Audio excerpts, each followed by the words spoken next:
తెలంగాణలో రాజకీయ పార్టీలన్నీ ప్రతిష్టాత్మకంగా తీసుకున్న జూబ్లీహిల్స్ ఉప ఎన్నిక పోలింగ్ అయితే ప్రారంభమైంది. ఇక దీనికి సంబంధించి పూర్తి సమాచారం మా ప్రతినిధి మణికంఠ అందిస్తారు. మణికంఠ,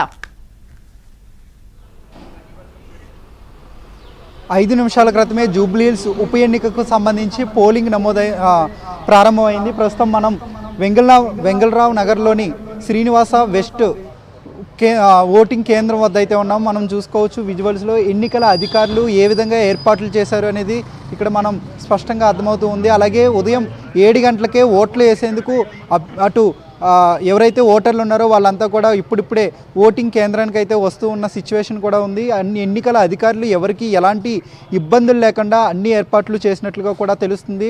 ఎక్కడ కూడా ఎలాంటి అవాంఛనీయ సంఘటనలు చోటు చేసుకోకుండా పూర్తి స్థాయిలో ఎప్పటికప్పుడు పోలీస్ బలగాలతో పాటు కేంద్ర బలగాలకు సంబంధించిన అధికారులు, పోలీస్ సిబ్బంది ఓటింగ్కు ఎలాంటి ఇబ్బందులు లేకుండా ప్రస్తుతం అన్ని బందోబస్తు నిర్వహిస్తున్న సిచ్యువేషన్ కూడా కనిపిస్తుంది. ప్రస్తుతం మనం విజువల్స్లో చూసుకోవచ్చు వెంగళరావు నగర్లో పోలింగ్ స్టేషన్ నెంబర్ 129 వద్ద అయితే ఉన్నాము.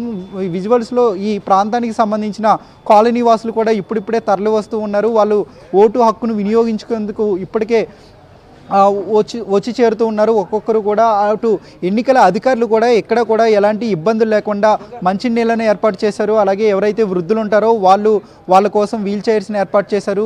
అలాగే ప్రత్యేకంగా మొబైల్ ఫోన్లను పోలింగ్ కేంద్రాల్లోకి వెళ్ళనివ్వకుండా తీసుకువెళ్ళకుండా బయట పోలింగ్ స్టేషన్ల వద్దనే మొబైల్ కౌంటర్లను ఏర్పాటు చేశారు. తిరిగి ఓటు వేసిన అనంతరం ఆ మొబైల్ ఫోన్లను కూడా ఇచ్చే విధంగా ఎక్కడ కూడా లేట్ చేయకుండా ఎలాంటి ఇబ్బందులు తలెత్తకుండా అన్ని విధాల ఏర్పాట్లు చేసినట్లుగా కూడా తెలుస్తుంది. ప్రధానంగా 3 పార్టీలకు సంబంధించి పోటీ అయితే నెలకొంది. ముఖ్యంగా కాంగ్రెస్తో పాటు అటు ప్రతిపక్షంలో ఉన్న బీఆర్ఎస్తో పాటు బీజేపీ మధ్య 3 పార్టీల మధ్య ఎక్కువగా ఈ పోటీ అయితే జరగబోతుంది. అభ్యర్థులు 58 మంది అయితే పోటీలో పాల్గొంటున్నారు. అయితే ఎంతవరకు ఓటింగ్ శాతం నమోదవుతుందనేది ప్రస్తుతం ఆసక్తిగా మారిందని చెప్పుకోవచ్చు. ఎందుకంటే జూబ్లీహిల్స్ నియోజకవర్గంలో ఎప్పటికప్పుడు ఓటింగ్ శాతం తగ్గుతూ వస్తుంది. దీనిపై అధికారులు కూడా చర్యలు తీసుకున్నారు. అలాగే ప్రజలకు అవగాహన కల్పిస్తున్న సిచ్యువేషన్ కూడా ఉంది. సో ఎంత ఓటింగ్ శాతం నమోదవుతుంది అనేది ప్రస్తుతం ఆసక్తికరంగా మారింది. మరోవైపు అధికారులతో పాటు ముఖ్యంగా ప్రధానంగా రాజకీయ పార్టీలకు సంబంధించిన నేతల్లో కూడా కొంత టెన్షన్ అయితే నెలకొంది. ఎందుకంటే 4 లక్షల ఓటర్లు ఉన్న జూబ్లీహిల్స్ నియోజకవర్గంలో కేవలం కొద్ది సంఖ్యలో మాత్రమే ఓటింగ్ స్థాయి పెరుగుతూ ఉంది. అంటే 50% వరకు మాత్రమే ఓటింగ్ జరుగుతూ ఉంది. సో ఒకవేళ 50% ఓట్లు పడితే ఖచ్చితంగా చాలా టఫ్ ఫైట్ ఉంటుందని చెప్పుకోవచ్చు. సో దాన్ని బట్టి ఆ ఓటింగ్ శాతాన్ని పెంచే విధంగా అటు ఎన్నికల అధికారులతో పాటు రాజకీయ పార్టీలు కూడా విస్తృతంగా వాళ్ళంతా ఎవరైతే కాలనీలో ఉంటారో ఓటర్లందరినీ కూడా వాళ్ళని అన్ని విధాలా కూడా ఓట్లు వేయాలంటూ కూడా వాళ్ళైతే అభ్యర్థిస్తున్న సిచ్యువేషన్ కూడా ఉంది. మొత్తం అంటే 2023లో 48% ఓటింగ్ అయితే నమోదైంది. సుమారుగా 2023లో 3,75,430 ఓట్లు ఉండగా 1,83,312 ఓట్లు నమోదయ్యాయి. అంటే 48% ఓటింగ్ అయితే నమోదైంది. సో 2 సంవత్సరాల తర్వాత జూబ్లీహిల్స్ ఉప ఎన్నికలు జరుగుతున్న నేపథ్యంలో ఇప్పుడు ప్రస్తుతం ఓటర్ల సంఖ్య కూడా పెరిగింది. 2023లో 3,75,000 ఓటర్లు ఉండగా ప్రస్తుతం ఇప్పుడు 2025లో 4,01,365 ఓటర్లు ఉన్నారు. సో ఓటర్ల సంఖ్య పెరిగింది కాబట్టి ఓటింగ్ స్థాయి కూడా పెరిగే అవకాశం ఉన్నట్లు తెలుస్తుంది. ఎక్కడైతే పూర్తిగా జూబ్లీహిల్స్ నియోజకవర్గానికి సంబంధించి అన్ని ప్రభుత్వ కార్యాలయాలకు సెలవులు ప్రకటించారు. అలాగే ఎంప్లాయీస్ ఉద్యోగులు ఉంటారు, స్కూళ్ళకి సెలవులు ప్రకటించారు.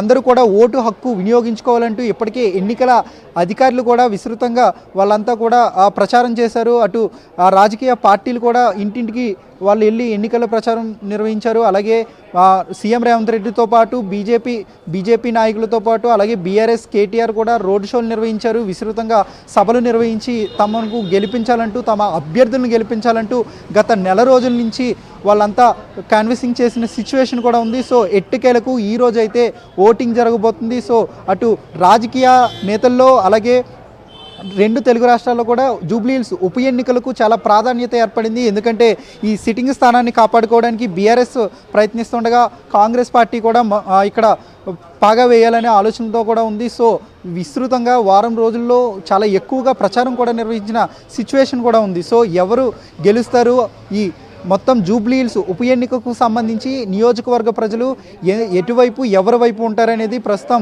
చాలా సంచలనంగా మారింది. సో ఎవరిని గెలిపిస్తారనేది ప్రస్తుతం ఒక ఆసక్తికరమైన అంశంగా కూడా మారింది. మనం చూసుకోవచ్చు విజువల్స్లో ఓటర్లని చాలా నెమ్మదిగా బాధ్యతాయుతంగా ఎన్నికల అధికారులు కూడా ఎప్పటికప్పుడు వాళ్ళని లోపలికి పంపిస్తూ ఉన్నారు.